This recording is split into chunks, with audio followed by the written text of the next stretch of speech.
Well, and that's how I look at detox. I think sometimes detox gets a bad name because immediately I think what a lot of people think is, oh, they're going to sell me some kind of supplement to help detox my body. Mm-hmm.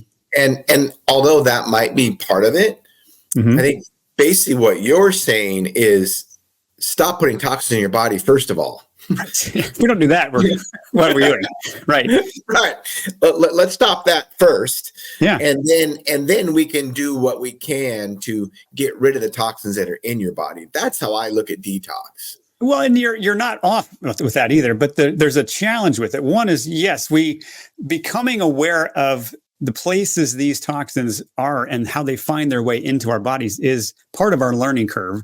But there's also a reality that no one in the world has escaped them. There's studies, the EWG, Environmental Working Group, did a study many years ago studying the umbilical cord blood of 200 babies, and it was just off the charts how many toxins were in their blood.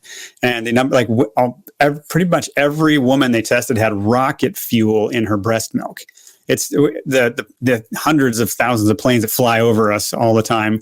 They have exhaust, and whether or not they're spraying something isn't even relevant. There's heavy metals in the exhaust coming out of the jets, and so there's glyphosate in everyone's body. There's plastics in everyone's body. There's heavy metals in everyone's body. We cannot get away from these things. We can do our best to diminish the unnecessary, egregious inputs in our food and our indoor air and our water, but we're never going to live in a world, as far as we can tell, into perpetuity where these chemicals do not interact with us and create body burden. So becoming aware of where they are, and then what that means, the two lanes we really think about when it comes to detox are unburden. Everywhere we can do our part to diminish the burden. And it's not just toxins that are burden, right? Toxic thinking is a burden, and malnutrition is a burden, and on and on.